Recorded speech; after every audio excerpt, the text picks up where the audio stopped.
Hey people, happy Monday. It is Anne back with another episode of Reaper Pro Tips with me and without disembodied voice Justin, as he is happily or unhappily setting up the new studio. I suspect it's a bit of both because he's really looking forward to it, but at the same time he has to do it on a deadline. So Justin is not with us today, it's just us. I hope you all are doing great. Let us see. There is the chat. Must have the chat up. Chat. It's a Monday and I'm feeling Monday-ish, but not bad myself. How about y'all? I mean, there is definitely a mood for Monday, right? Monday mood. MM. Maybe we need like an emote that's like Monday. Justin is with us in spirit. Yes, I'm sure he would. Well, he has a lot to get done for ReaperCon. A lot. So you know how it goes, right? In fact, let's do this. I'm going to be announcing this throughout the stream today to make sure that we get a lot of people in here, but no Friday streams for Reaper this Friday, Justin says right now. At the moment, of course, everything is subject to change. So until it gets official, I mean, until John puts it up on Twitter and stuff. But this morning he said to let everybody know that there are going to be no streams on Friday because he has to seriously dive in and get that studio set up. So what we'll probably do is I may go stream on my own channel for like a couple of streams throughout the day. Because why not? I'm not conflicting with any Reaper streams for once. So you've had Monday-ish for a long time. The air here... Oh, Thursday's fine. It's just Friday. He wants to take Friday to seriously get some work done on the studio. And I don't blame him. I mean, there's only so much you can do piecemeal, right? You get the most done when you can devote an entire day to just doing that one thing, especially with something as involved as setting up studio and testing stuff. So Thursday's on, but Friday he is currently planning to just hit the new studio and not do any of our streams on Friday. So yeah, like I said, I'll probably stream on Painting Big. So my air quality numbat has been actually... It's like I've taken my walk. I took my walk yesterday. I didn't take it on like Saturday. It's been okay. Like you can smell the smoke where we are. Like it's this faint wood smoke smell. But the worst day was actually earlier in the like middle of the week last week where it was really hazy. Like it was, I haven't been out here in wildfire season. So, it was like different for me, and it turns the light really weird. Like the morning light looks like evening light, except it's from the wrong direction. So it's really odd. David likes it, but it freaks me out. So yeah, let's go. Let's do our stuff. So I decided, yes, there's my no Friday streams reminder so that I can periodically remind you all throughout the day, since several people probably won't show up till later. So I decided not to do snack today. No snack today because Greg Zuniga is going to be sending me a bunch of jungle plants. So Mathophile, if you're out there, you are probably super happy. He usually shows up a little later, but I decided I would hold off Snake Lady until I got the jungle plants. And I may do some work on her base on my own stream this week. Because I want to set up like a little waterfall. I decided I want to build out this area, make it up a little higher, set up like a little spring with a waterfall or a little trickle of river or something over here. And then have a pool down here and a bank and do some jungle plants. And then I could probably do some jungle plants up here too. And yes, of course David would like it. It's a cool lighting effect. You absolutely understand him, Kurnico. That is exactly what it's going to be. So yeah, I'm doing the Wicked Elf Studios. Greg Zuniga, who you all know, probably from ReaperCon, or many of you know, is a great guy who does his own like stuff on vellum cutting.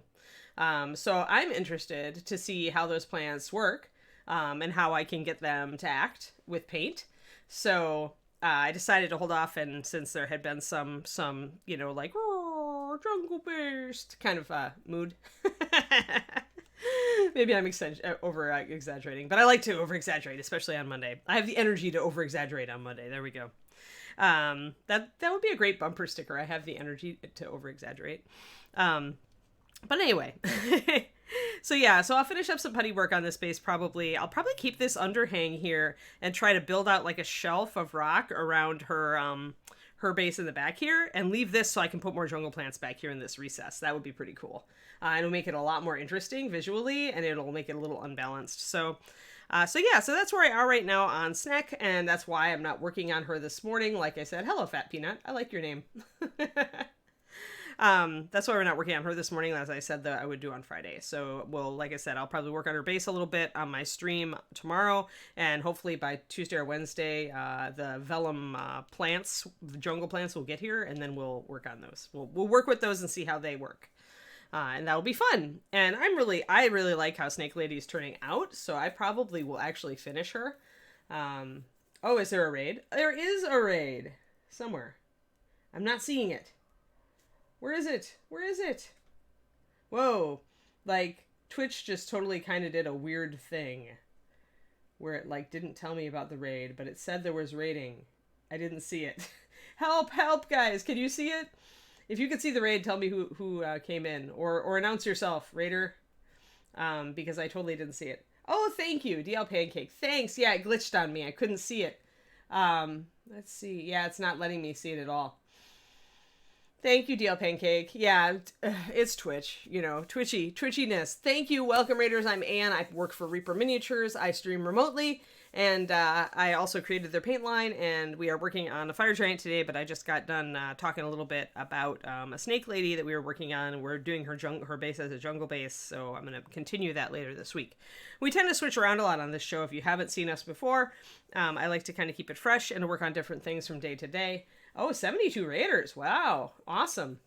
So yeah, what we've been doing up to now is kind of working on Fire Giant Sword, and this is the Fire Giant King from Reaper.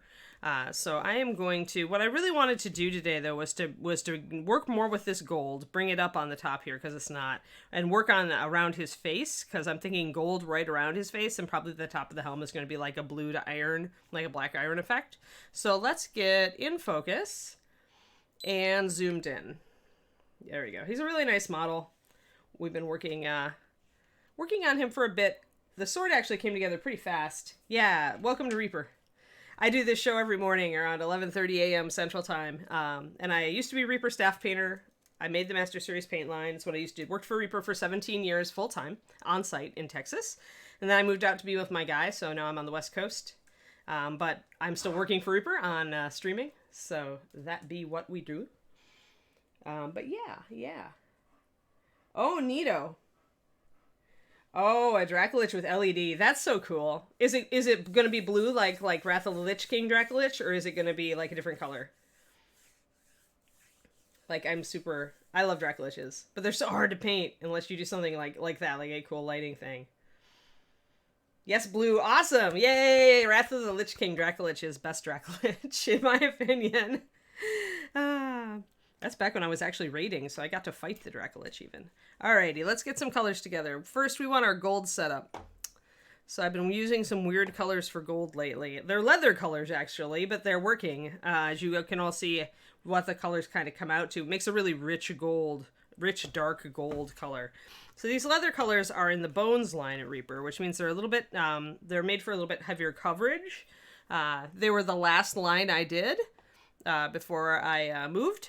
Actually no, Pathfinder was, I guess, but that was for a different company, so it's a little different than having creative license to make paint.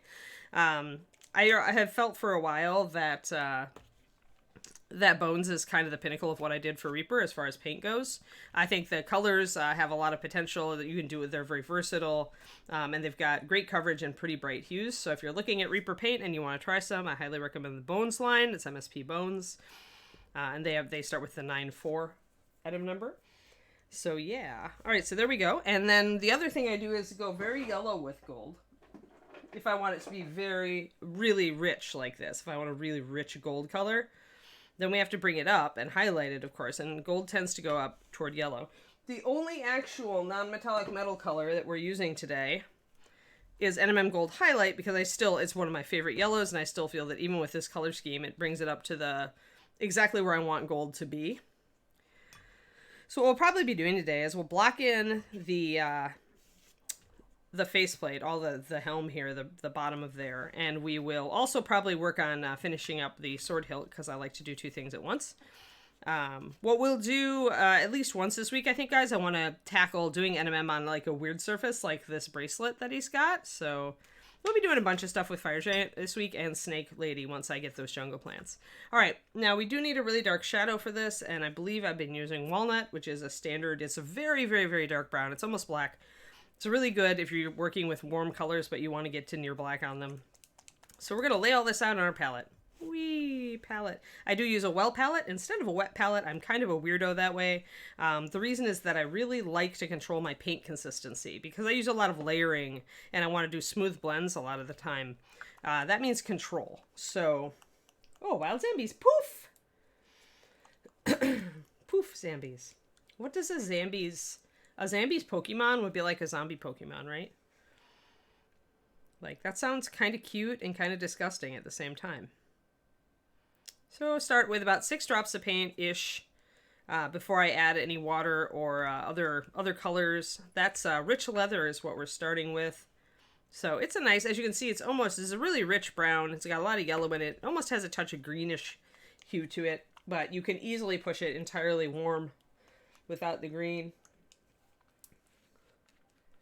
Yeah, classes for ReaperCon. Yeah, I know. It says everybody can attend this year since it's digital.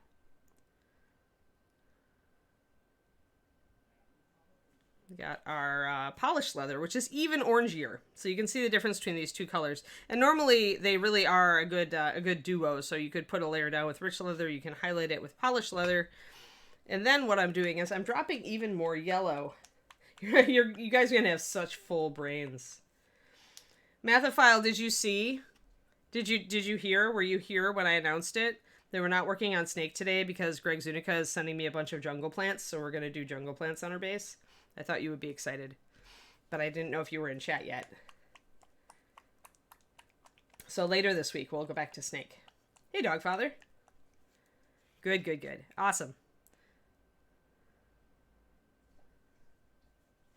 And Greg is actually sending me extras to work to give away as giveaways. So as I work with his stuff, either on my stream or on this stream, we'll probably do some giveaway stuff with that vellum jungle plants and stuff like that. You can do the paint along with Mocha. Oh, okay. Yes. Well, if you're in the other room making caffeine, this is absolutely a viable place to be. So now we're going to mix our NMM Gold highlight. We're going to make a bit of a mix with it. We're going to do 4 drops of it, but then I also, in order to make colors work better together, I often will mix something of my previous mix into my next highest highlight. So we're going to pop in some polished leather, just 1 drop. Blook. And then we will also pop in some of this lantern yellow, which will make it even yellowier, if that's a word. If it's not a word, I just made it up. I always reserve the Dr. Seuss right to make up whatever word I feel is appropriate. That's what I learned as a kid. Dr. Seuss taught me that I could make up words all I want. All right, now the other thing we need for something to look like metal is pure white.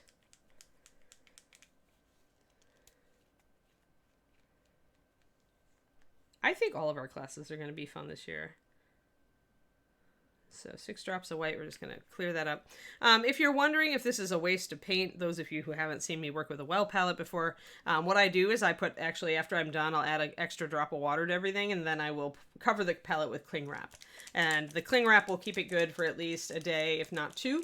I tend to do that when I know I'm going to be working on something 2 days in a row. I'm going to pop some of this ruddy leather in here because that is one of our shadow colors. One of the keys to making a really rich reddish hued gold like this, and I decided I wanted to do it because Fire Giant, right? Is to use a reddish brown in your shadows. Maybe not your darkest shadow, which is the walnut, but your next up shadow. So what I'm kind of implying here is that he's in some big underground hall, Fire Giant hall, and there's a lot of firelight for light sourcing, but there's no like really bright daylight for light sourcing. And so the gold is very dark and shadowy. Even with the well palette and the wet palette, Mathophile? Maybe, I'm trying to think. Are you using a lot of drops of paint in your wells? I mean, some climates are so darn arid. Have you thought about getting a humidifier is my next question for the room you're in. All right, so now we've got all of our colors set up. Now we're going to add liquid to them. So I keep my water in a dropper bottle. I also sometimes will put a little bit of flow improver in it if I feel like it. And usually if I've got about 6 to 8 drops of paint in here, I'm going to put 1 to 2 drops of water in there, probably 2. If there's, that's about a 3 to 1 to start with. So 3-to-1 paint to water. And some of you will think, wow, that's a lot. That's very thin. And the answer is yes. Yes, it's thin. But that's to get like smooth blending. That's what I start at. And then I usually add even more water as we go. So now we're going to mix up our colors. And then we're all set to do this gold. Now, you may also have noticed that I do not prime my Bones models. For those of you who are unfamiliar with Reaper Bones, it is a PVC. This one is Bones Black, I think. Oh, no, he's regular Bones. Most of the big models, I guess, are. But it's a PVC plastic with a little bit more of a hardener in it, so it's not floppy. And what I do instead of priming, because sometimes PVC will react to primers, especially out of cans with solvents in them, is I will wash the model in hot water with a bit of dish soap beforehand. And what I find is that when I do that, I can actually put a thinned base coat down and still have it stick. So I never prime my Bones. All right, we are mixing up these colors. And now you can see how the color shifts because I've added that yellow. It's making this very, very yellow. It's even going to bring our rich leather up a peg. And by using that lantern yellow, which is a very intense, highly pigmented yellow, what I'm doing is taking this closer to gold. If you look at pure gold, it is freaking yellow. It is not screwing around. A lot of the paler gold you see is like just 18 karat, 14 karat. So it's not going to have that vibrancy. But if you ever get a chance to look at actual gold, I have a necklace with little tiny gold nuggets on it, and they are very yellow. Very, very yellow. Hey, Nomad Zeke, what's up? 4+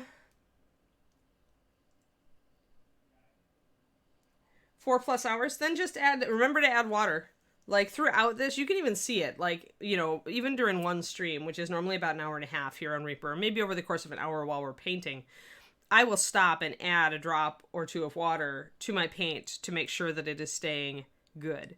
So what you might want to do then, Mathophile, is after maybe, for me it's about 45 minutes, but maybe for you it'll be half an hour, set an alarm on your phone and take a moment at that half an hour mark after you've been actively painting to assess whether your paint is thickening a little, maybe whether you need to add a drop of water. Thanks, Gurgi. Gurgi is being very nice and linking my Patreon, which I'm very thrilled with lately. I just opened up an email coaching. I think I have 1 slot left on the email coaching. I'm also about to put up Dark Elf for sale on the Patreon. For people who are $10 and higher, they will get a chance to bid on Dark Elf. I actually was working on that this weekend. I was working on a lot of things this weekend. I shouldn't have been working on the weekend, but I was anyway. But yes, that's the way it is sometimes. Sometimes your freelance work eats you. But yeah, so that is what we're doing on the Patreon. And of course, there are tons of tutorials. If you sign up at just the $2 level, 2 months ago, I did a how to do smooth skin tones on 28mm faces. So you can try it out at $2 and see if you like what I do. It's a good one to get in on because I think I'm very happy with how that tutorial came out. So we're going to take our rich leather mix and we're going to start with that. I usually, with NMM, start in the middle, or a middle dark is like what I like to call it. Like with steel NMM, I did start with cloudy gray, which is definitely about a 6 out of 10 on the dark scale. And with this, I'll start with the rich leather mixture. It's probably more of a 5 because I've given it a little bit, I'm gone a little bit lighter. The reason that I'm starting with this particular color, which is maybe a little lighter, is because I know I'm going to hit it with a lot of shadows. Since I've got 2 layers of shadow mixed up already. So I'm going to color in this whole thing just to kind of get an idea. And I will pick out the details as I go with my highlights and shadows and lining, a bit of lining. As you see, one thing that we're going to run up against is that this color is not that different from the beard. So they tend to run together in the eye right now. So what we really will need to do is to line. And also we're probably going to bring up those highlights really high, maybe down there as well, to make sure that these details stand out when they're so similar to the beard. I'm actually going to push this back so you guys can see the actual colors. Yeah, you can take as long as you want, Mathophile, as long as you're having fun and you're happy with your progress. But yeah, I would recommend just setting a timer, getting in the habit of, and because for me it is a habit, right? I've been painting for so long. Why are you upset, dog? Settle down. Sorry, old dog is being restless this morning. Settle down, Kiri. Oh, do we not have the AC on? I see. Well, we can fix that. There we go. Ah. Pardon me, the old dog demands air conditioning. Are we good? I will now proceed to freeze, but Kiri will be happy, and that's the important thing, right? Yeah. Well, glad you're getting mileage out of Paint Rack. Yeah, I'm always so impatient. I'm just like, apps. I don't want to set it up. But then again, metallic metal, Gurgi. Yes. NMM. NMM. Or metallic, what are you saying? Explain the metallic earth if that's not what you mean. I'm going to get that edge. I'm using a brush that's quite big, as you can see, but you can also see it's got a razor sharp tip. Yeah, if you're having trouble keeping sorting and keeping track of what paints you have, Mathophile, stuff like Paint Rack can be really useful to you. I know even for me back in the day, I would go to a paint store, go to a game store, and look at the rack of Valeos, which is what I was using before I created Master Series, and I would sometimes buy a color convinced that I did not have it, and then I would turn out to have it. So that's what Paint Rack is meant for you to do, is made for, so that you can organize your paint collection. I assume it lets you sort it into collections like colors, hues, and such, but I haven't tried it. Yeah, I do go through. I went through before I moved, but then after I moved, there were a couple still of random bags of paint that I just like tossed stuff into and run with because I ran out of time to sort everything before I moved out here. So I do have to sort through those, and I'm sure I'm going to have even more extras. And there are some colors, of course, you don't mind having extras of. Like, you know, if I find extra 5 bottles of walnut brown, I'm going to be happy, not sad. Or pure white, since I go through those colors so fast. But yeah. Oh, and they can scan barcodes on there. That's even better. Yeah, the apps are, the paint sorting apps are cool. Let's see. I just want to make sure I'm not freezing here. Sorry, Kiri. I know you'd like to freeze. You're covered in fur.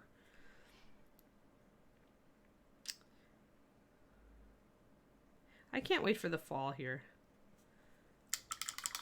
Like, it's exciting when you move to a really new climate where you haven't seen all the seasons yet. And you're like, I don't know, for me, I really enjoy that. When I moved to Texas, the first Texas summer, that was an eye-opener.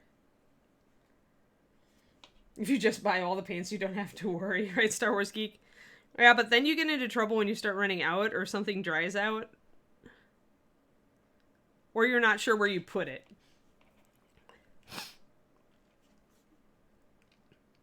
Alright, so I think that's going to be the extent of the gold on his helmet. I think this top part I'm going with kind of like an iron color, dark bluish iron. We'll see. Maybe I'll go tealy iron. What do you guys think? I've got that secret weapon dark teal, and you could use coal black for it too from the holiday set. We'll see. Maybe. Seasons, can you eat that? I do have seasons, actually. Oh, good, Rubicon. Thanks for the Ann's Patreon plug. Love it. I mean, I was in Texas, and Texas had seasons. Like, we actually got snow sometimes. I understand that they don't have snow here, and you have to go to the mountains for that.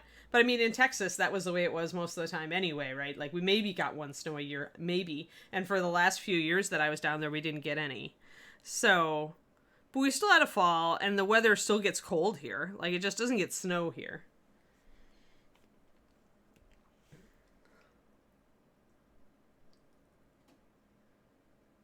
Yes, I know. It is pretty, it's pleasantly humid here, I would say, Mighty Garrett. Yeah. So I'm going to line a bit, like I said I was going to. So with my walnut, I'm going to actually kind of differentiate some of these plates. So I've thinned my walnut, you'll recall, about 3:1. But the great thing about walnut is that if you want a really solid line, walnut will give you that even thinned. So it's nice to have that ability to do a fine line. And, don't fool yourself. It's not just brushes, guys. It's thinning your paint. If you do not thin your paint, you cannot do thin line, or you will have much troubles. Here, let me see if I can get it in focus. I'm gonna have to put my hand behind him and get him in focus. Hold on. Sometimes autofocus, you make me cry. There we go. Now we should be good. There, that's good. Yeah, I mean, it actually got up to 100 this year in the Bay Area. Like, earlier last week. I think it was 102. Like, it felt like Texas. I was happy. Because I like the heat. So I don't mind if the Bay Area gets a little warm. I'm curious to see what I really wonder about is like the rainy season and stuff like that. And I love rain, but I don't like really, really cold rain. So yeah, I'm just curious. I enjoy going out and walking. So for me, I like enjoying the seasons. And I understand that I am living in a crazy climate that has very little variance, but I'm hoping for at least a little. David said it does get colder here. I mean, it gets 40s and 50s, so Texas, except more, just less summer. Only 2 days of 100 degrees instead of like 100 days of 100 degrees. Yeah, see, Dragonite, that's exactly it. That is why oh, really? Wow. San Jose, it rains, snowed, and hails. Weird, Numbat. Well, at least I'll get some sometime, right? Right. Yeah, never seeing negative 50 again. Right. That's why I will never move back to Wisconsin. Well, that and the fact that I'm allergic to the entire state, pretty much. So now we're going to line around these little plates just to make them stand out. And you can see how adding that dark line at least makes that plate stand out just a little bit where we need it to. And this line may get kind of shaded over as I start to add my shading for the non-metallic metal. But that's all right. We're just really just trying to differentiate these places so that we can see them. And every little bit of shading will remind us to leave that area dark. Don't back off on your shading. For years I did that. I'm trying to work with myself to make myself go for darker shadows. I was very timid with my shadows when I first started as an artist, as a kid. Yeah, it was weird even for Wisconsin. Yeah, I was there for a negative 40 day or season. When I was in college, Dragoneye in Madison, it hit negative 40. And never, ever again, please. Convinced me that I did not want to live in that state forever. I was already kind of going that way, but because I like to travel and I like to try new things.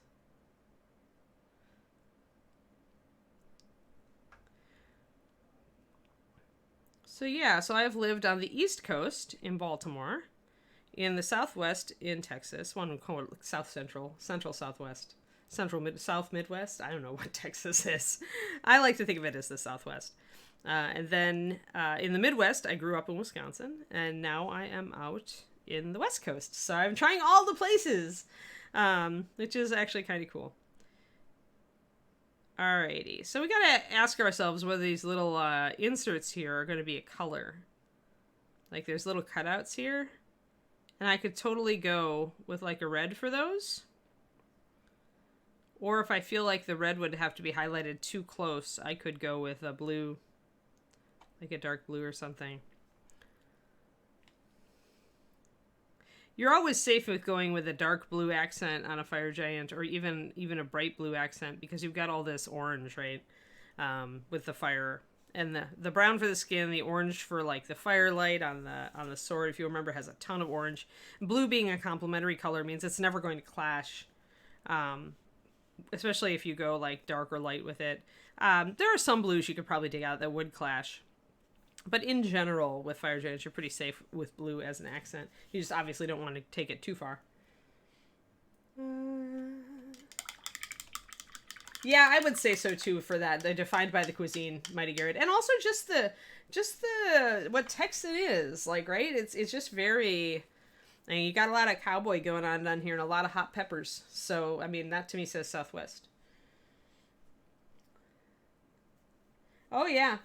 You bounced around. See, Dragon Eye, I've been corrupted because I was actually born in this city. I was born in Mountain View, California. And my parents decided it was too expensive on my dad's Navy salary, so they moved. Dad took a transfer to Great Lakes, Illinois. And then when he got out of the Navy, they moved up to Wisconsin, which is where they were both from. But he screwed up. The first thing my dad said when he found out I was moving out here to the town that I was born in was, "Darn it, I knew I should have never had you been born in California." It's like, well, thanks, Dad. But I'm sure he would be happier if I was closer to the family. I've always been the roaming one. My brother actually lives maybe 10 minutes from the house that he and I grew up in, and works in North Chicago. There we go. So I'm lining a bit. I'm getting everything kind of lined out. I haven't really done the sharp line around here, so I need to do that. I like to block in my lining and make everything nice and separated so I can see all my details and then continue spreading outward from here. So since I'm working with my lining color, it just made sense to line around the beard at this point. And you notice I'm being a little messy here. I'm not being real precise here. And I don't have to be because I haven't painted this area at all. So that's why lining at this point I kind of enjoy, because you can block it in. You don't have to be real precise with it. You're going to be painting over this area. So if you blorf, it's not a big deal, right? So you can practice your lining in this way without stressing out about it.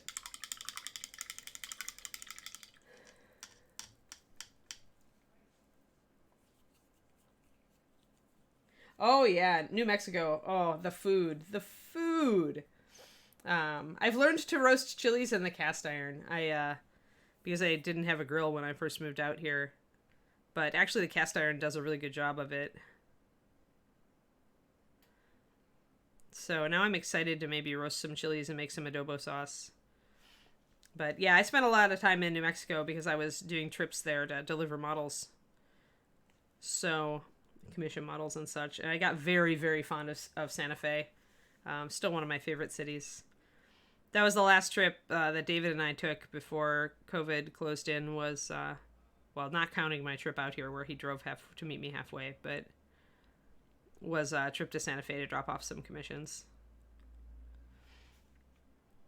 And I love it. I love the food in that town, and I love the environment. I love the mountains. We went up to Taos, and I hadn't been up there before, so that was really awesome. We both love art galleries, and so that was super fun, and just a beautiful drive.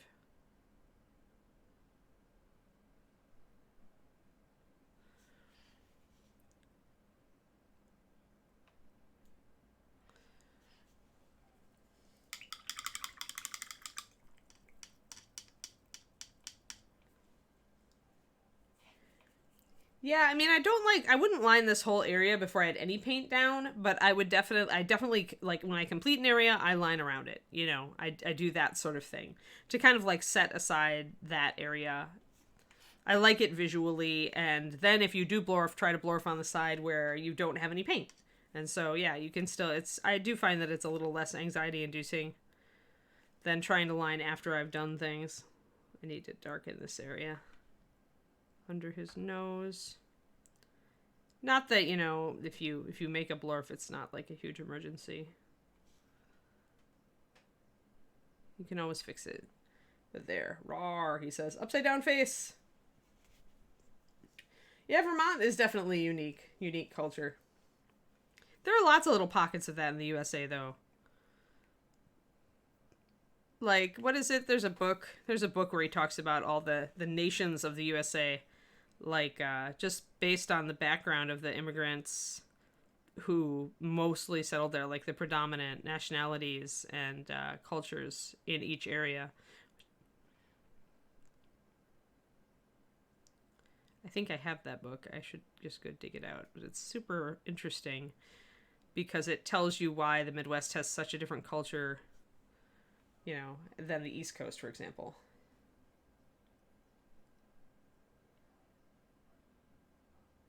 Red Links, what restaurant? I mean, you could Google it. Although these days, I'm afraid a lot of restaurants are closing. We're kind of crossing fingers and hoping that our favorite place in San Francisco, which currently cannot do outdoor dining because it doesn't have the room, we're hoping that it doesn't die. It was actually the first nice foodie restaurant that David and I went to before we were dating. And I'm still in love with it, and I hope it stays open.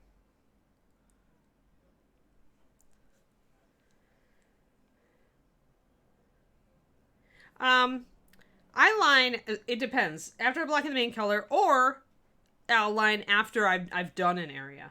Like with skin tone scrying eye, I'll do the face or the arm or the whatever, and then you know, once I've got the skin tones finished, I'll line around it.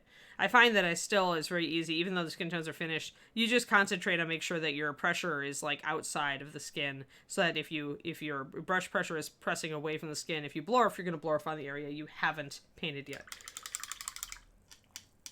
And it's not necessarily a hard and fast rule, like you say. I'm lining around this, even though it's just base coated, because I wanted to put a differentiating line here between the beard and the cheek plates here, because they're very similar. Since they're both really warm colors in the orangey yellowy range, I wanted that separation early so that I could judge how it's going to look as I continue it. Like, everything you do when you put down a color or shade around it or whatever is going to change the appearance of the color on the mini. So in this case, since I definitely want these two things, the beard and the plate, to be very visually separate, I don't want there to be any visual confusion, I'm setting it up early with the lining so that as I highlight, I can judge better how it's going to look with each stage, so I make sure they look different from each other. So that's why this is getting a line right now, even though it's just base coated, where normally I wouldn't line until, like I did here with the beard, I wouldn't line around it till after it was done.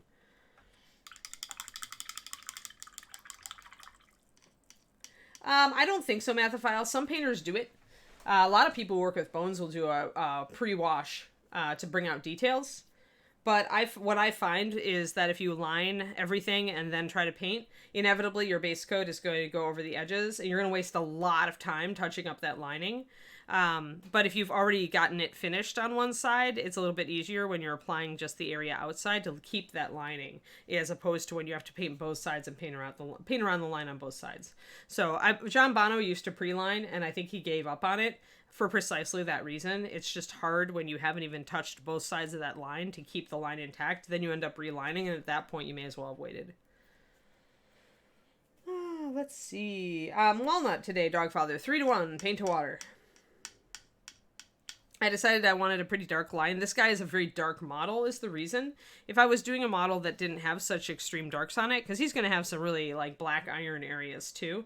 But if I was doing a model without such extreme darks that was more in the middle range, I would be more tempted to use brown liner because I wouldn't need as dark of a line. But when you're dealing with a model that does have extreme darks, you really want that solid dark line. And so you go that way. Going that way can be beneficial. Uh-oh. Do we have a key emergency? We might. We might have Doglet. Our little ancient dog might have to be rushed outside, guys. We shall see. She kind of is a little restless. All right, where am I? I'm going to shade. And if Kiri has to go outside, then Kiri has to go outside. I'm going to thin down.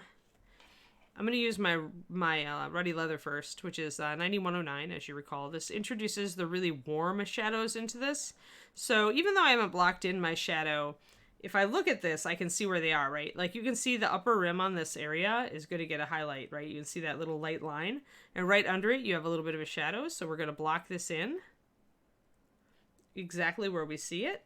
And then there's going to be a shadow under each of these little studs. We're going to continue that. There's a pretty deep shadow back here as you get away from the light. There we go. We're going to continue that around this side.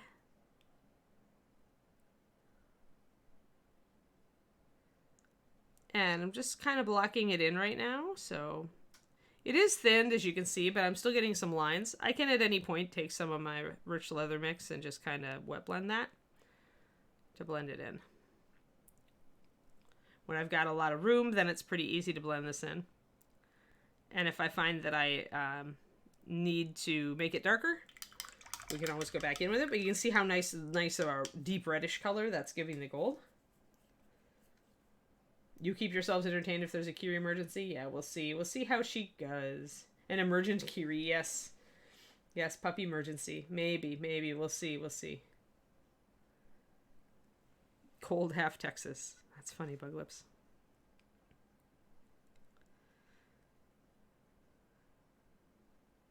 Yes, I'm enjoying, like, kind of seeing what my new home is all about. My new old home.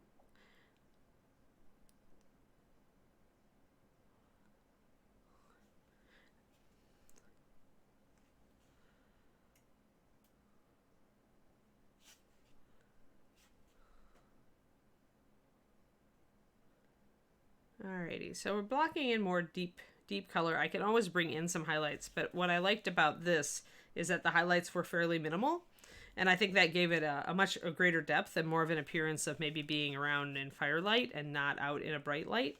So we're doing the same thing here. Now, let's see here. I'm going to look at our shadows. I have to kind of put his sword on and see how I threw the highlights down. Looks like I'm throwing the highlights down like that. Mostly straight on. So in that case, I need to like orient this toward the light. With a helm like this though, guys, with a helm with a straight down the middle cut, you usually do not want to have a straight down light source. You usually want to go a little bit oblique with it. So I'm looking at this. I definitely can't have a highlight on this side of his helmet really effectively just because the sword is there. So if the light was going from this area, we'd be screwed. So what I'll probably do is focus my highlighting on this area, like right here. It should work. If there's light coming down like this enough to hit that, then it should also hit here. So sometimes you have to make a little bit of creative adjustment. When you've got something big like this that's going to block light, you don't want to go and make a light source coming from that direction. So sometimes the model's composition can help you figure out where the light sourcing should be. Hello, Mr. Marichella. Thank you for the sub. We are all doing pretty Monday-ish, but otherwise okay.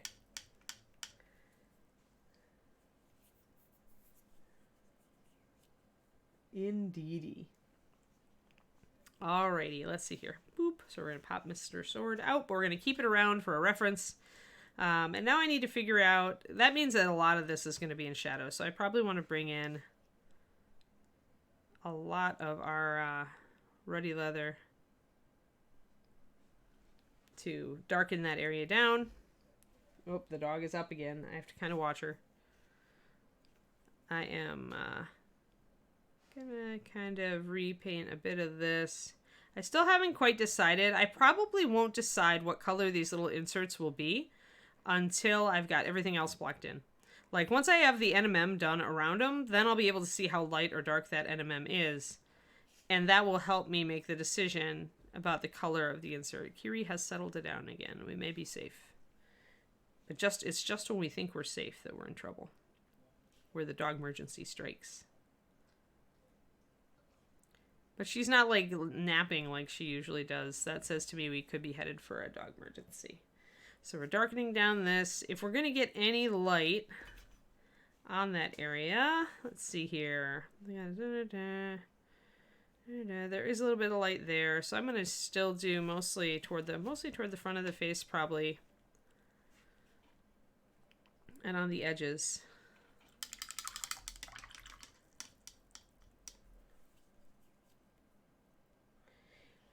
Yeah, there's all of the photo adjustment tools have gotten like super space age since I was a younger person watching them. The things that you can do with Photoshop now is just ridiculous.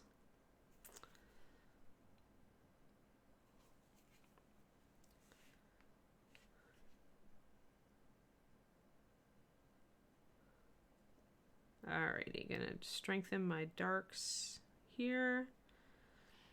So when I do this area on top of the head, as I said, I'll probably have the light coming like just a little bit obliquely or mostly hitting this side, the shadow on that side. That's gonna look the best and look most correct with this big sword here. The only light we might have from on this side really is if this sword is glowing, which we kind of had thought it was, then we might have some reflected light going up on this side of the head. But otherwise, you can see the light sourcing I've got right now with my light. It's probably the light sourcing you're going to get with your brightest highlight going down the middle plate here, lighter, darker. You can kind of see on the bones and just kind of make judgment calls. There's a little bit of light hitting out here, but not much at all. So we will keep that in mind. Now, this is an imperfect surface to do that with because obviously this is not shiny paint, so it's not reflecting light like metal would. But it's decent enough to note where the highlights go, and from there you can figure out everything else. So we're just going to shade that one side of the nose plate. Getting these shadows blocked in. Shadows mostly blocked in on this side. Need a little shadow around that rivet on that side. We'll come in with a bit more of the walnut probably. I will get a little bit of under reflection on the bottom of there. I do want to go down to walnut for the shadows.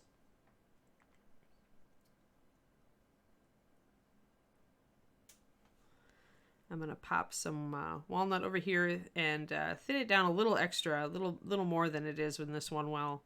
Probably down to about 1:1. The good thing about walnut is that it's really solid when you thin it and can still do a solid line. The bad thing about walnut is that it's really solid when you thin it. So if you want to make it translucent, you have to have a lot of water.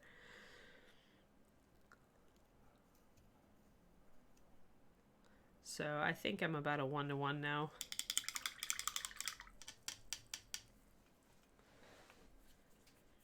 And now I'm getting a little chilly. So Kira, you might have to deal with the AC. If not going off, at least going less obnoxious. It's still going, so that's good. All right. So let's take some thinned walnut, about 1:1. It's still not quite a wash.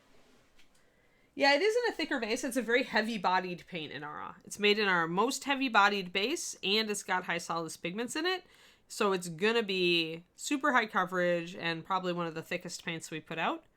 The pigment, it's also a function of the pigments that are in it. Whenever you've got those oxides, those earth pigments, that also tends to be a thicker paint because those pigments are just thicker than some of the others. So a function of all of those things is making walnut a thicker paint. It's why you still get variance as far as fluidity or thickness or coverage or any of that, translucency. All these factors contribute to a paint's properties. And some companies just try to make everything uniform about that sort of thing. They want to just have just a high coverage paint, just a thicker bodied paint. But I guess it might be my art background, but there are definitely advantages to having paints that are good for different things. If you want a dark brown that's near black that's more translucent and less goopy and thinner, go brown liner. There are likely some blacks that are a little less thick as well because the carbon, the lamp black pigment isn't as goopy as some of the oxides. So if you went like, I don't know, carbon black, carbon gray, 9318, which I just included in my PDF for this month for the Patreon. Yeah, Xanacles, we're doing some gold. I wanted to kind of work on the gold on his sword a little bit more as well. We put aside Snake Lady until Greg Zuniga can send me jungle plants for her base, and then we'll do jungle plants and maybe a waterfall. Snake Lady, the waterfall might have to happen on my personal stream just because it's not really painting the Reaper model at that point. Alrighty, so we've got some stuff blocked in. I was taking some walnut to introduce the darkest shadow, which if you recall, your darkest shadow on non-metallic metal is going to be right under your highest highlight.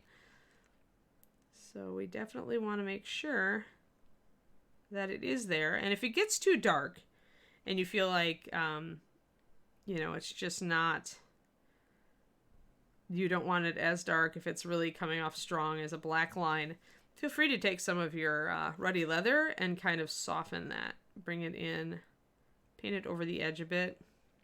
Soften that color. You can also bring in your rich leather mixture to kind of lock that in and make it a little softer. I'm noticing now, so let's see, we've been about, I'm going to say we've been about 45 minutes, and my rich leather is definitely getting thicker. So this is what I mean, mathophile, if you want your paint to stay good. Now I'm going to take a brush. Usually I just grab a brush full of water and add it. But just adding a brush full of water to my paint and re-stirring it will be enough to keep this paint going for another half an hour to 45 minutes at the right consistency. So when you can tell that it's thickening, when you can see that it's kind of drying around the edges, or like I said, just figure it out for your climate and set a timer on your phone.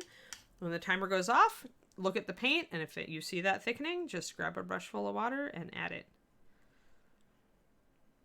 And that way your paint stays good for hours and hours and hours at the level that you need it.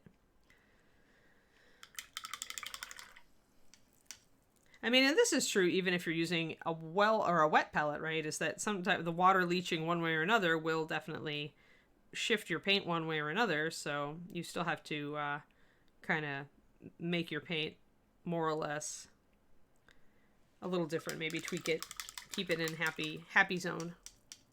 There, now everything is nice. Just add a little extra paint, Cyberstorm. It's not like it takes much. If you've over-thinned slightly, add another drop. Or if you've over-thinned slightly, but you're working with a complex mix, remix the mix in another well, and just take a few brushfuls of that back into your really thin mix. Usually, I'm pretty picky about how I thin, so I mean, the answer to that is don't over thin, but if you're on a wet palette, it may be out of your hands, because if you're working with paper that wicks a bit excessively, you will end up getting thinner and thinner paint as you progress. And sometimes with wet palettes, it can be kind of a dance to figure out how much water you want in the palette, and how much you want on your paper. You know, like what sort of paper you're using and how much it wicks the fluid up through it. Okay, Kiri, I am now freezing. The AC is going off. Alrighty. So yeah, I mean, ideally, when you thin your paint, you should never be in the position to thin too much. And the way to deal with that is just to always first thin it to like I do. I always thin it to the 3:1 level. And then if it needs a little extra, I add 1 drop of water. And you're just shifting it slightly that way. You're never going to over thin. And I do that with every color. And then I thin from there depending on usage, depending on what I'm using it for. So the answer to how to not over thin your paint is to start thicker than you know you need, but still thinned, which for me is about a 3:1, and then work it accordingly. There are times when I find I've over thinned just a tad, and in that case I do add just a little bit more of the original paint from the bottle. I'm just trying to blend in this little, I've got a line, a demarcation here, so I'm taking my rich leather and kind of painting over it a little bit with the thinned rich leather. But even with paints that don't have much coverage, like 3:1 is still usually a pretty good ratio to start with, and for paints that are a little bit transparent, 3:1 can actually be layerable, so...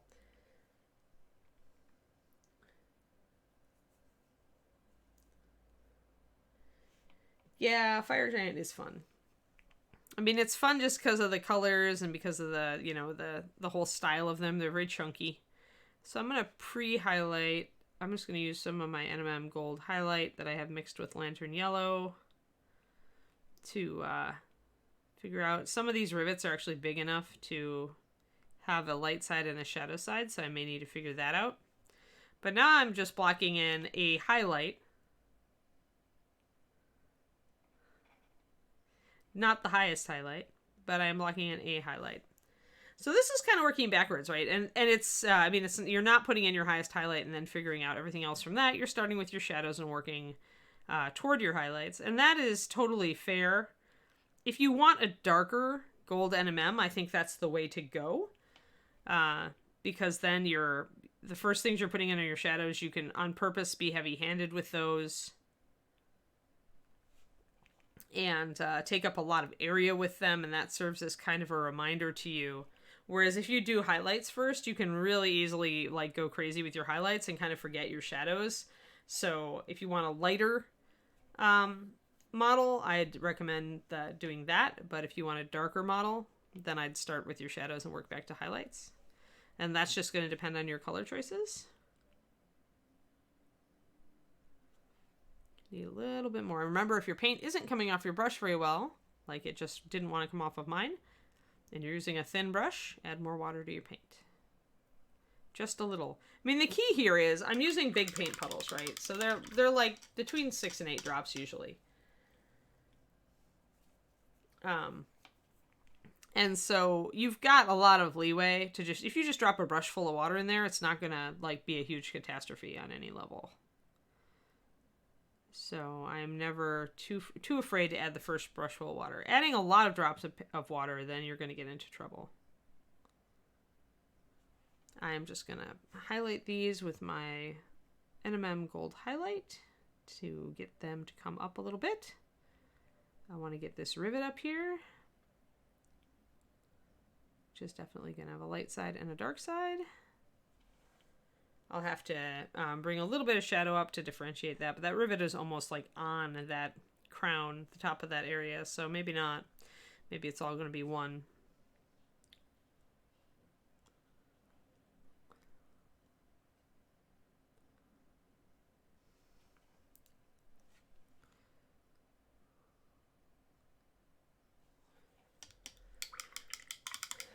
Now we're starting to get some detailing coming out.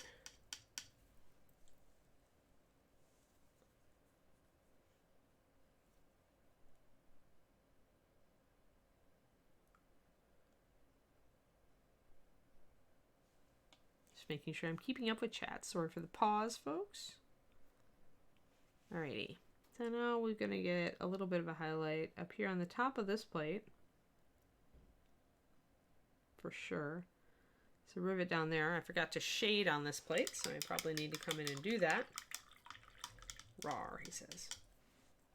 If you can paint a giant and say rawr, then you're painting it right. They should look like they're rawring. At least the wicked ones should.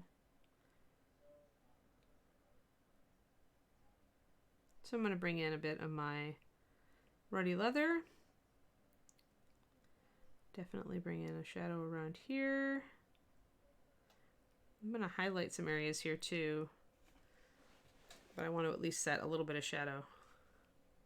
Going to be a shadow here right behind this plate because this plate is on top of that plate, so you're going to get a shadow. And you're going to shadow under this overhang here. And then way back here, you have a lot of shadow. I'm probably just going to block that in mostly in my darker color,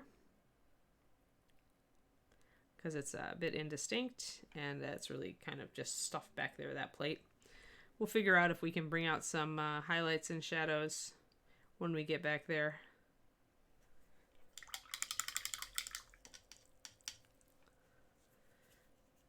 And a little bit of our walnut to bring in a little bit of a shadow here. Again, this walnut's probably thinned about 1:1 paint to water to get it that harsher shadow. Don't want it too crazy dark because you want to be able to blend it in.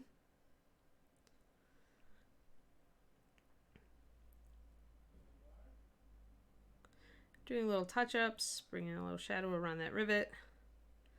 That looks okay. Now back to our highlighting.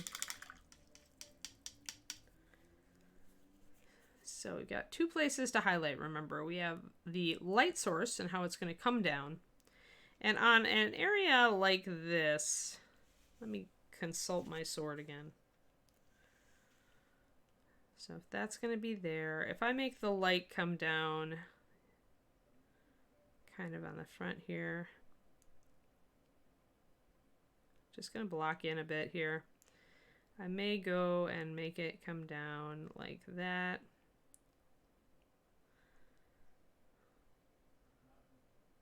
I think it's probably going to come down like this too, though. This is a cylinder, remember. This whole round around his face is a cylinder. So you're going to have like a main light source coming down on the front of the cylinder. And then you're going to have a band of shadow, and then you're going to have another band of light coming down, depending. Like the cylinder is going to have a light, and then it's going to have a reflection. And there's going to be bands of shadow in between. So I have to make sure my placement is correct around here. I do want this edge to come up, but I think I might need to shift that highlight. If I want my primary highlight to be on the face, on this side of the face, so that I get my highlight band up here. So that means doing a lighter band there next, and then a shadow band. But even though you're doing a band of shadow, some of the details are still going to catch the light and stick out. I'm going to grab, I'm going to block out that area I was just tentatively mocking in.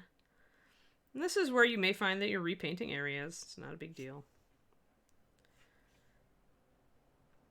Sometimes you have to do that to make things work. So I'm going to leave a little bit of a light around the face, because I do want the face, which is dark skinned, to stand out with having these bright highlights of the gold next to it. So I'll leave that, but I'll keep in mind that the rest of this here, I want kind of a darker shadow. Maybe just going down the center here. And then a secondary highlight is going to start there as we go around the cylinder. So let's see, top and then side. Yeah, about right. Kind of, when you're doing a cylinder, there tends to be highlight reflection bands like at every point of the compass. So, a little bit puddly. I had a bunch of water on my ferrule that I didn't grab out. Too much water. Grab highlight again. Redo. So if I want this highlight next, that highlight and this highlight, that's about right. And I probably want a little bit of a highlight on under reflection. Under reflections are not subject to that same rule about highlight, shadow, highlight. The bands that you're doing are a function of the main light source. At least this band is. Then you've got the reflected light here and also on the undersides of things. So there's two different light sourcings here. There's going to be top and then bounce. And that should always be true with your NMM. It won't look like metal if you don't have both of those things. If you don't have a main source and then a reflected light source. Kiri's kind of giving me the look and the thing that she has to go out. So what do we got? We're at about 10:30. And she looks uncomfortable. All right. I'm going to take Kiri out real quick, guys. I'm going to leave this up on the camera and do a be right back. And take her out real quick. And then we'll zip back and we'll do another half hour. So if anybody comes on, tell them I had a Kiri emergency. And I will return to you very shortly.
Alright, sorry, I didn't hit the be right back. I hit the wrong thing. Kiri, settle. That was a false alarm completely. Oh, and I'm getting some feedback. David, you need to turn your sound off.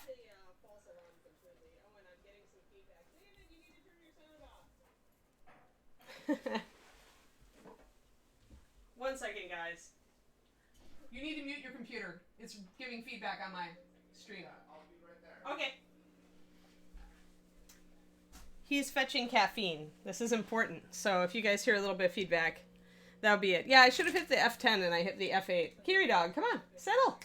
No. Come on. Alrighty.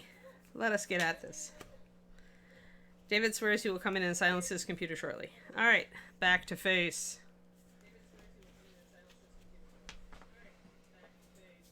There. Sorry about that. Yeah, no problem. Yes, thank you for the welcome back. Alrighty. Trying to get through some crappy WizKids models. Why on earth? Nothing kills my painting mojo faster than WizKids stuff. Yeah, Sky's clear. I'm with you. Or any old models, really kind of don't get me excited these days. I just enjoy... We're going to use one of our intermediate highlights here. I realized that I mixed up this perfectly good polished leather highlight, and then I didn't use it, and it's really nice and kind of caramely. So I'm going to use it. And one of the problems with this highlight is that it kind of goes, and then it just ends. It just goes down the top and front of the helmet like that. So you don't have as much room to play with it as you would over here. I do want this to be my bright highlight, though, so I'm going to put a white up there.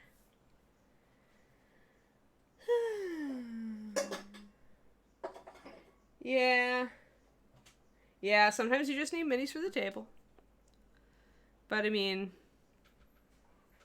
guess it depends on the cost. I don't know how much WizKids minis cost versus Bones these days.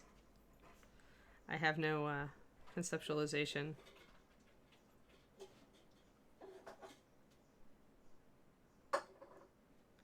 So I'm kind of doing a band of highlight going down there. I'm going to add more highlight.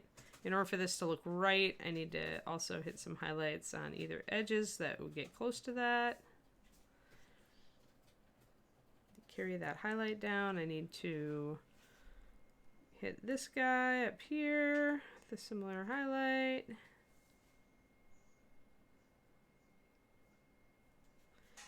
Now we're getting some consistent light there.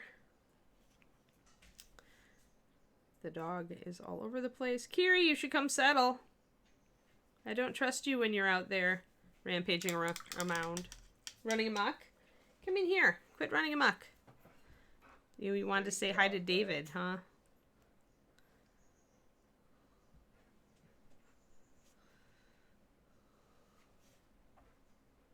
I don't want that big of a border around that rivet. It's not realistic if there's light all around it, so I'm kind of glazing a little bit with one of my gold colors here.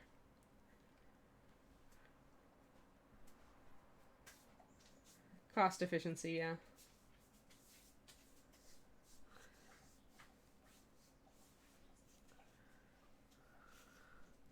I'm going to bring in a little bit more of this polished leather color, get a little bit more gold in here.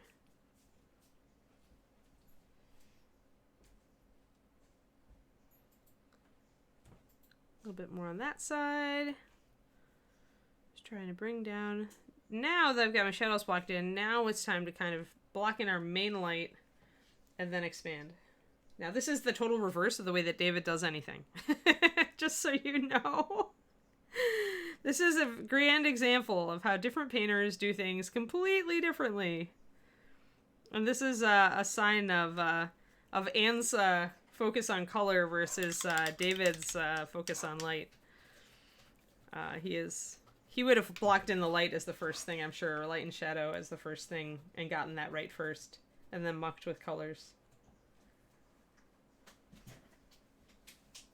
So this is this says that you should take both of our classes at ReaperCon and then figure out which one suits you the best. The way you work. Although I highly recommend trying David's style. Like, those of you who are taking David's bust class, I think are going to be in for a treat, because I think that's likely going to be a very eye-opening experience for a lot of you who watch me, because his way of painting is very fast and fun on things like that when he's establishing lighting and lights and darks. And so definitely take that class. Definitely have fun with it. Don't get too stressed out about it. I know it's scary. Wapple is a pro at this too, about talking about how people get so stressed about putting down colors on the model, and it's just like, just jump in, just go. James is a great example for that. And Fort Wapple will be at ReaperCon. I do know they are doing like a continuous thing. Gonna bring in some more light there down the front. Looking forward to a Dragon Eye. Good, good. What would happen if we both worked on the same figure? I don't know. Implosion? What do you think, David? We're planning on doing that, you realize, Bug Lips. We have a couple of models. But I think what we're most likely to do is one of us, like, starts a model, gets sick of it, and says, I don't feel like finishing this. And the other one's like, but I like this model. And then, you know, goes in and plays around with it. That is indeed what's happening on Toad, who I showed last week. What company is Toad from? I forgot. The company did the Medusa. Oh, I totally forgot. don't remember. Dang it. And I should remember. I have it over in the closet, but I kind of feel like we would get much better results if I started a mini and you finished it rather than the other way around. probably we'd get much more dramatic results. Otherwise, you'd get frustrated and probably paint over a lot of my start, because I start it so weirdly compared to how you start it. I've been working on starting minis more like you do lately, though, so who knows? Maybe we'll get them. We'll get like Bob and Julie, where you won't be able to tell what part which one of them sculpted. That would be really strange, because right now our styles are so different. Yeah, so different. Which I like. I like it a lot. If we taught classes together, that would be super weird. I'm back, by the way, Michelle. You're back. You're also disembodied voice, Justin, because not knowing when you were coming back, I just didn't put you in my ear. Yeah, we had a Curie emergency that actually wasn't a Curie emergency, because she decided after I got her outside that she didn't really want to do any business, of course. I think if we taught classes together, our students would end up hopelessly confused because we'd keep telling them, like, diametrically opposed ways to accomplish the same thing. What we would have to do is we'd have to find a bust and then paint one side of it. It'd be like Two-Face. It'd be like the Two-Face class. Paint this side of the bust like David. Now paint the other side of the bust like Anne. That'd be ridiculous. And funny. But no, I agree. Probably, well, and it's the start of the painting process that I tend to get bogged down in anyway. So, like, if you started a model, then I finished it, that would be probably the way to go for us to successfully. I put in a little bit of a scratch there, guys, because there's a little bit of detailing there. Here, let's get closer. I'll stop. And, oh yeah, this is time again, since Justin came back, guys. No streams this Friday. Justin has to set up the brand new stuff for the studio, and he needs a lot of time to do it in. So he was right now thinking... have you confirmed this with John and Ed, Justin, or is it just this is what you'd like to do? I actually decided it on their show this last Friday. Oh, okay, so they know. I told them they weren't sharing. Oh, okay, cool. Excellent. So it is confirmed then, and will be up on social media and stuff? Yes, it will be. Awesome, excellent. All right, yeah, so no Friday streams. I may go on Painting Big's Twitch and do a couple of long streams, just because I won't be conflicting with anybody's show then. And it does seem to be that the longer you stream on Twitch, the more viewers you get, so... It'll be interesting to see if that's true for us, Justin, if we do some, like if Luca's going to do some long streams for us. If that'll work. I've decided that I like kind of this chipped and braided look, guys, so I'm going to do some scratchy little things here, little texture, to make it look like his helmet's kind of beat up. You can see just those little dashes.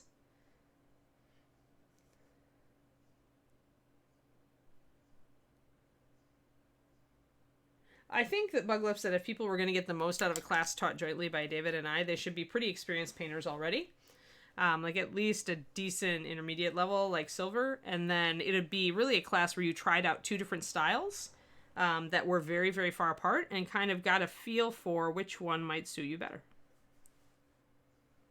Which could be very valuable, I'll admit. And could be fun if we get to heckling each other. I used to love teaching with Jennifer because we could heckle each other about stuff all the time. Because there was a point, although I started out being very similar to Jennifer in my painting style, Jennifer Haley. But there was a point when we were definitely diverging in our styles, and that was when we were teaching together. So there was much heckling that went on during the class. Much to the tune of, oh, yeah, well, Jennifer will tell you this, but I'm going to tell you that that's not always true. And she'd be like, well, Anne will tell you this, but I'm going to tell you that's just, hogwash, and, like, really you need to do it like this. So there was a little bit of that going on when Jennifer and I were teaching together. Those were good old days, for sure. Sidestorm, I classify an intermediate painter as being somewhere between bronze and silver level at ReaperCon. You should essentially be attempting layering or pulling off decent layering, be able to set up basic lighting, understand basic lighting effects like Zenith. You don't have to be a master of it. If you are a master of it, then you're moving into the advanced stuff. But you should at least be trying that. You should be doing more than just dry brushing and washing or blocking in, a highlight here and calling it done. So I usually, and the Reaper Con things actually do a pretty good job of asking us instructors, do people need to understand lighting for your class? Do people need to know layering for your class? But if you're making some attempts with layering and glazing with variable effects, but, making the attempts and trying to understand the way light falls and instead of just, highlighting areas that stick out and stuff like that, there's a big gray area in there. And I suspect that different instructors would classify an intermediate a little bit differently. But for me, it's like, do you understand that these are a thing and are you trying them in your day-to-day painting?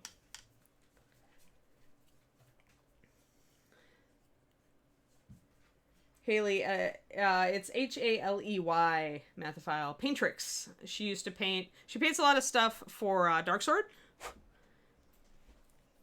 Actually, if you look at some of their newer models. Oh, Kiri's got poop sign. Guys, I gotta go. Dog, dog, dog. I'll be back.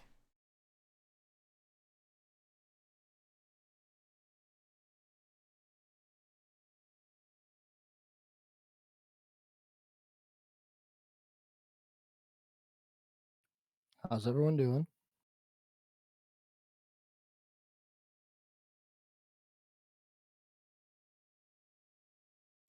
How you doing, Max Styles? As far as Twitch scheduling over the next technically week and a half, I'm gonna be honest with you guys. It could be absolutely hectic. As it stands right now, I believe our our plan is to get as many of those streams going as possible. The ones that require me to directly uh, handle them, like that aren't something I'm just monitoring, those won't be happening. So like Reaper Live will happen this week, but then we won't have Reaperland or Ann Show on Friday. Monday, Tuesday, Wednesday of next week should look normal, but if something is canceled last minute, I would not be surprised. Just purely because Friday is our big setup day. I have to move all of my equipment into the new studio, plug everything in, start doing the stress testing, make sure that everything works fine or will work at least sufficient enough.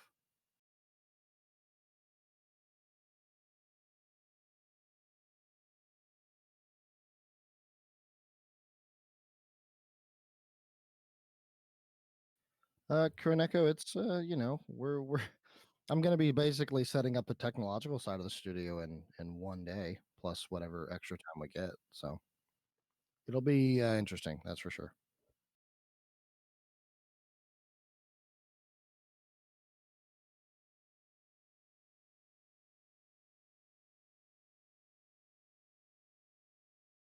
Yeah. So when I say bear with me, guys, when we're actually going into this con, as far as our live streaming and everything else, um, it's been a lot of work. It's been a lot of planning, and it's our first one. So realistically, there will be some sort of issues somewhere. It's unavoidable, I think. But I think we're all going to have fun. I think it'll work for the most part, and I think that we're going to have a blast doing it. We also have some really cool stuff planned for Twitch. I know you guys are going to be focused more on the Zoom classes and probably other things that you can do that aren't otherwise recorded. Sorry, there's an echo because she switched back. Yeah, it's okay. I'm doing it, guys. I'm getting the headphones on. I know that you've got an echo.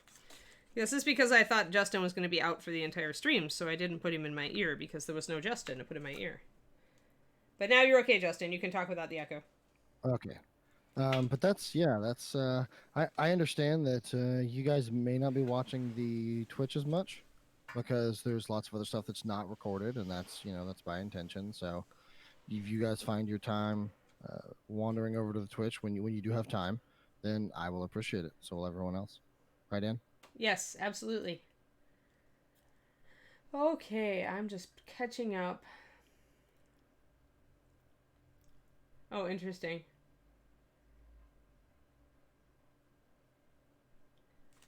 Just saw the a bust that was a dude face on one side and a girl face on the other side. That would totally be a David and Ann together project. We could each one of us could pick one. Desert Dweller, we're asking you. I believe that there's no recording. That's a good point. Button on Zoom to record the session. Is that a way? Is there a way we can?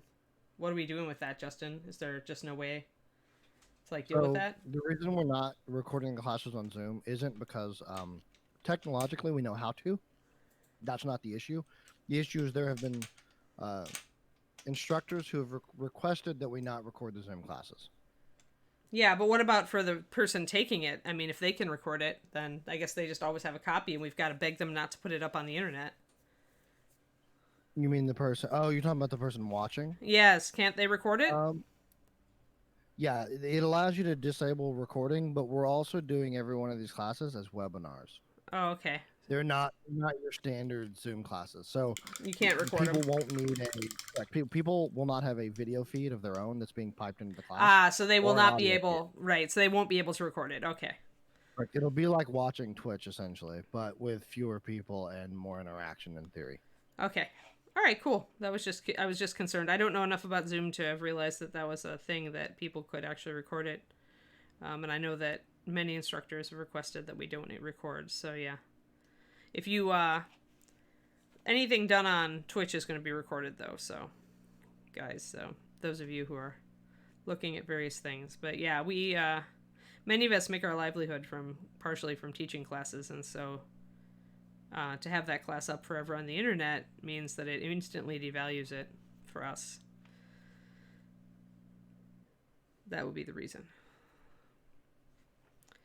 Though some of us go ahead. Oh, sorry. In our opinions, it is possible to do that, but we have a fantastic community, and I feel like, we may have the art because some of the Zoom the instructors doing classes may not mind actually if you record it, and we may ask them ahead of time, state in the beginning if you do or don't want it recorded, and we ask that if they don't want it recorded, please don't use a third party app to record it. Just it's kind of one of those honor system things. Please don't do that. It's a respect thing. This person's these people are spending their time to give hundreds of people this instruction, this con, and they're not really getting anything for it. So, don't make these people never want to teach you again. It absolutely is, Mathfile. You are correct. It is absolutely a violation. Now, I'm not going to say that Reaper's going to start coming after a bunch of people if they decide to record it and put it out there, but I would say, generally speaking, like I said, our community is fantastic. Let's just not do that. Let's just not record it against people's wills and distribute it and doing all that kind of stuff. Let's just all be friends about it. What do you say, Ann? Yeah, I think that would be the best possible reality. Yeah, because we do this for you guys, and if it becomes too much of a pain, or it becomes, like I said, if all our instructors are like, no way am I going to teach, because last time my seminar got posted all over the internet and then I couldn't get enough students anymore for it, then we're losing, then it's like not, then we have to question our format, I guess, that doing anything online. Because, we may not have to do an online con next year, guys, but if this works out really well this year, we certainly could still do parts of ReaperCon online. But if it turns into a headache, then Reaper's less likely to pursue that. Now, I will say this, and every instructor has basically either implied or kind of talked about this too, that, and I think Anne can probably cooperate. Basically, every class that's being taught during ReaperCon, because it is more public and because it's it's not quite the same. It's not quite the same class that you would have gotten if it were in person. Right, that's true. There's always the benefit. Yeah, I mean, in person, a lot of us are retuning our classes for this con so that they are just a follow along, paint along. But it's not like when you can have the instructor right there next to you in class to come over and help you and correct your work or give you feedback. So yeah, I mean, it's not like it doesn't totally devaluate. It's like we're trusting you guys, right? We're trusting you guys not to take our stuff and run with it. So Exactly, Skies is right there. That basically, because of the formatting of this, like Ann just talked about, the retuning, that there's no more incentive for you to want to record this and keep it and distribute it than there is for you to just rip a YouTube video. Same kind of concept. Like it's content that it's not going to be one-on-one, and as a result it should feel similar to a YouTube video, but better because you can actually ask live questions. So yeah, I don't know. It's always been touchy for us as instructors and as Reaper for the whole. Everybody always asks, can I record this? Can I film it? Will you film it for later? The answer is this year that you are getting some stuff filmed for later. All of the Twitch stuff is going to be filmed for later. So my class on paint consistency and thinning paints for MSP is going to be available forever, right? I created this class specifically so it would be. So really, just don't be a stinker. Yeah, no online class can replace hands-on. It's true. Yeah, I mean, and there's definitely like that, right? There's PDFs some instructors give out, and that all helps. But, like, I usually don't have time to put together a PDF for my classes. Although I may put something together and offer it up for free public on my Patreon that goes along with my class. But that depends on time and where I am with the rest of my Patreon stuff. It'll be beginning of the month though, so maybe I can do that. Maybe I'll have time. So we're lighting up various areas of the model here, trying to keep in line with the lighting that we're establishing. And I'm picking up lots of dings and scratches now. I really think I want to make this guy look like he's got some serious weathering micro scratches, especially if this is really gold trim. It'd be pretty soft, so it'd get dinged up.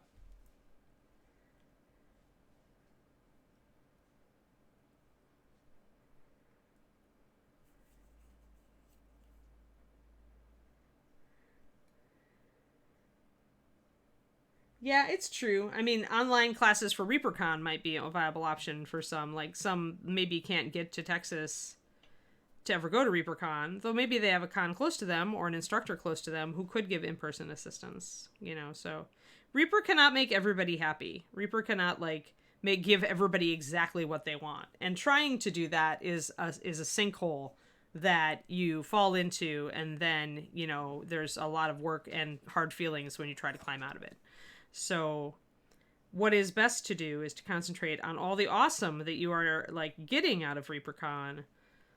And if there's something that you wish you had but you just can't have, well, then you just can't have it. At least not now. I don't know. I mean, it's possible that instructors would all seek to put together some classes that they don't mind having up for free. That would be awesome. Putting together a version of a class, even to go with what Colin said. If we have more time, or if we decide to really go in for online content for ReaperCon in the future, then it makes sense for our most popular instructors to put some time into developing a truncated online version of their class, and then put that up forever. But then they also do the in-person version, and it's even more, right? It's this, but it's even more. So that would be even cool. But it takes some work. Hey, Jolt. So done.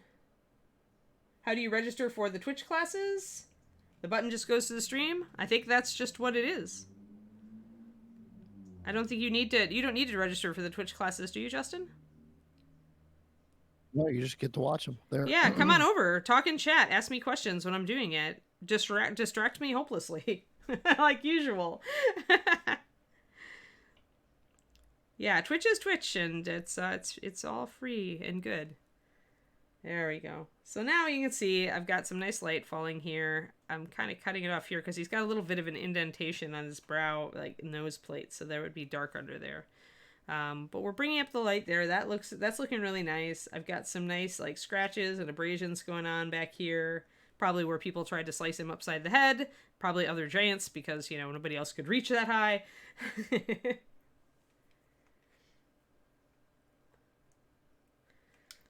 All right, yeah, Gwen. There are definitely people like that. Well, and even now, especially with the COVID stuff, right? Like I have friends who are nurses, and they are not getting time off.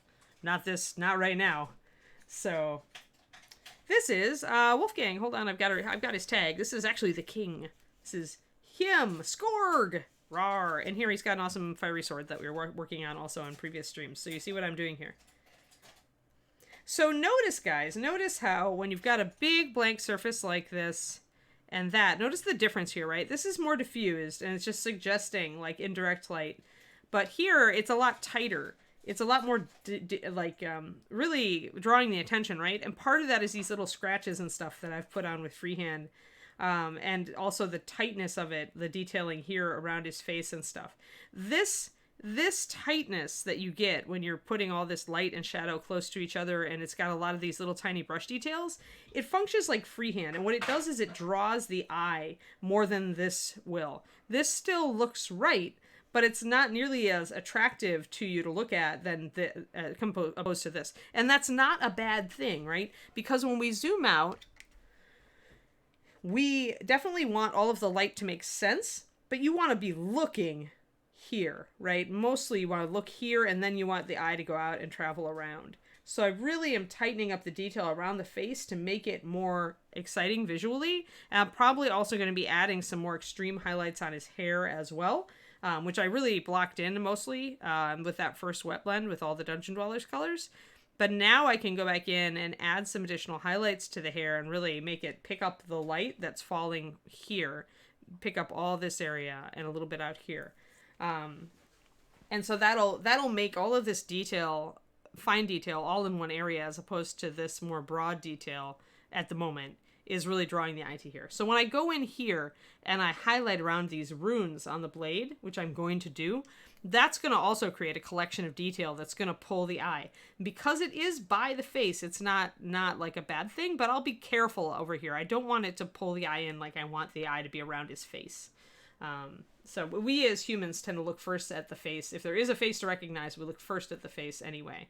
So, sure, Inara. This is my new favoriteest dark gold NMM colors. So, I think I haven't been using much of the polished leather mix just for a little bit. So these guys, let's get our palette down here. There we go. There. All right, so there they are.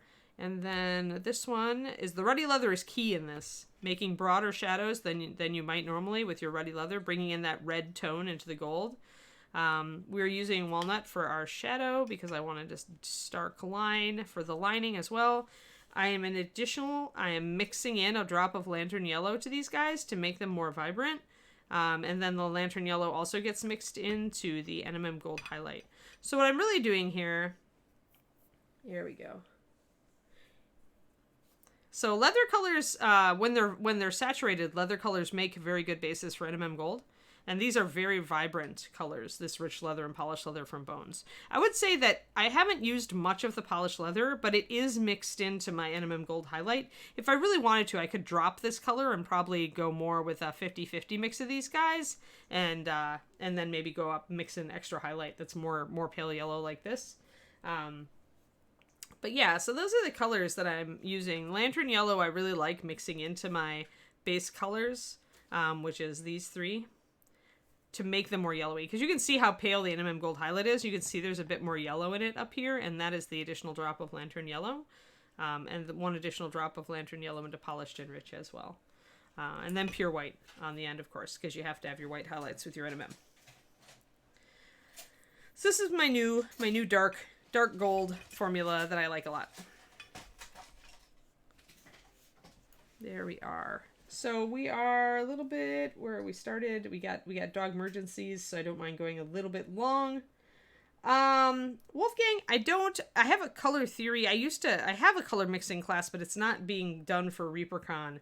I do have a stream, like I've got a pro tip stream, that's Friday, ReaperCon Friday, at this usual time. And I could cover a little bit of color mixing. I've covered some color theory before. Like, we just did that actually last week. We had a class on Monday that was all color theory. Color mixing is kind of, I almost don't think I could cover it all in an hour and a half. Like, you'd really want to, I don't know, I'd have to think about it. I have to craft. I've wanted to kind of do an intro to color mixing class for a while. And, I'd have to craft one specifically to make it work in that time frame. I'd really have to hit my bullet points, I think, because there's just so much. And the problem with a color mixing class is the same problem as with a color theory class. Is when you're doing color mixing, you're usually using pure pigments. So you're definitely working with reds, yellows, blues, your base pigment type of mixes to show people how you can switch things. But the problem after that is taking any MSP paint, and deciding how it mixes when you don't have intimate knowledge of the color. I help with that on my Patreon a little bit. My $5 PDFs talk about various paints and talk about the pigments and mixing and things like that. A whole class on it, I don't know. I'd have to do a series. I think that would be the best. Color theory, yeah, color theory and color mixing are two different babies. Color mixing is about the interactions of pigments. And color theory is about color choice and placement on the model. Color composition and theory. So they are two different worlds that work together, but they are definitely two different things. Yeah, I don't know, color mixing. And even then, it's just I don't know. I'll have to think about it. I'm sure I could do it. I'd have to set out some simple rules. Whenever I teach a class, I try to make it accessible. Really accessible for the majority of students. So I'd have to really think about my terminology and how to teach that to really help people. Well, right, Pendrake, but then it doesn't help you with the rest of the line, right? So that's the problem.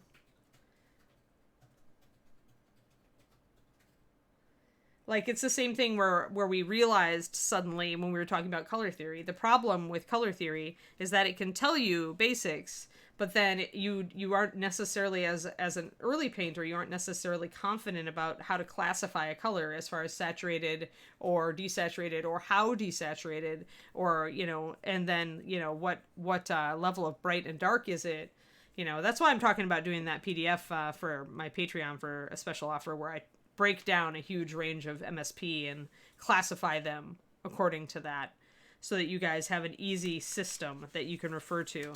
I would really want probably that PDF in hand before I taught any such subject, because it would make it easier for all of you to say, oh, okay, so pale green is a 3 on, lightness and darkness, but it's a 7 on saturation, so that means that it works with these colors and these colors are contrasting, that sort of thing. If you've got a color system, it's a lot easier to break that down for everybody, but that's a lot of work to do that color system in the first place. Yeah, right, Coovs, right, yeah. See, and there's all sorts of different ways to desaturate, and then you have to figure out the level that you need to desaturate too. Although you can vary it a bit. You don't have to have everything desaturated to the same level, but you have to have within a range, I would say. Within a range. But anyway, I like how Giant is coming together, guys. I do need to spend some time on highlighting his beard more. I can see that right now. I might even use my yellow from the NMM, mixed with our goblin skin, which is the orange color, and bring it up that way. But yeah, I think his face is this whole thing's coming together really well now with the skin and everything. I'm liking it. It's good. Yeah, and that's part of it, right? Like if I did a color theory and mixing thing, it's like you got to talk about, how certain colors will distract because they're too saturated. How you if you could use brighter colors with a muted scheme, but you have to make them much smaller, and things like that. And focusing like color composition, where are you going to put the focus on the model, right? Where do you want to draw the eye to? And are you going to do that with highlighting and sharpness of detail, or are you going to do it with color? Are you going to do it with both? You know, they do look a little bit better, I think, on the camera than they do in person, but the highlights are still blended pretty well. Like they're a little choppy for me when I get really close. Oh Lord, it's that rabbit hole again. You're so funny, Val. No, we're not going to. It was Wolfgang who asked if I would do a class on this sort of thing. And I was saying it's very complicated. And Val running for the hills right there can tell you how complicated it is, and that I need to break it down into an easier format for people who are new, because otherwise it's that rabbit hole, and it makes your brain turn in circles if you're not used to thinking this way. So, oh yeah, the skin. The skin is again, there's brush strokes. You can see them, but you have to get close to see them. Let's see, where's my brush strokes? You can see it's a little rough. See the little roughness down there? There. But it's good enough. So it's like, again, if I wanted to make this smooth, perfect blends, I'd have to work on it. I'd futz with it. But I don't need it to have smooth, perfect blends. He can have a little texture on his skin just fine. So that's why I can go there. Let me see if I can get even closer. Yeah, see those brush strokes? There you go. There you go. So yeah, so you can see there's a little bit of irregularity there. And if I was going for competition level with this model, I would totally smooth those out. Or I would leave just a tiny suggestion in line with what the skin tone would be like. Wolfgang loves opening cans of worms. Then you are going to fit in here just fine. You're going to hide all the can openers. Oh dear. But yeah, I mean, even when we get this close and it's blowing it up on screen, much larger than it actually is, but you get the idea. You can see how I am like just painting quickly here, and I'm not going for perfect blends. Although here on the gold, you definitely can see where I'm trying to pick up little tiny edges and details. All that stuff attracts attention and makes your eye just kind of want to go here and look at all the fun detail. So it's like controlling where your viewer is looking. He does look like he has a nosebleed, though. I have to touch up under his nose there. All right. Well, we have a raid out there somewhere, Justin, because I think I've managed to overcome the key emergency time that I lost. Yeah, she's got a silly happy face right now. She's getting scritches. Hi, happy face. You're so silly. You are so disruptive to my stream. Yes, you are. My old dog. Rating Luca. Oh, cool! Yay, Luca. When is Luca? You said after ReaperCon he was gonna come on and do Wednesdays. Yeah, actually, after ReaperCons, we the couple of shows we have coming are we have Luca, and then we will probably have a Rhonda show. Ooh, the Rhonda show. That would be awesome. Has some sneak peeks. Yeah, that would be way cool. There we go. We're just gonna go there. That's a good focus. Yes. Right. So yeah, guys, we'll probably do more Fire Giant tomorrow, and maybe and then we'll do Snake Lady as soon as I get the stuff from Greg. And we'll do Jungle Plants. It'll be awesome. And Waterfall. We'll do Waterfall too. We'll play with some water effects. I know you guys like it when I do that, like I did on Spirit Beast. I like playing with water effects. Alrighty, guys. Thank you for hanging out. It was fun today. I enjoyed chatting with you all. I hope you have a great rest of your Monday. And we shall return tomorrow morning. Thank you very much. Indeed. Bye, guys. Also, don't forget, guys, keep being awesome. Spread the Reaper love. And also, don't forget, no streams on Friday. So thank you guys very much.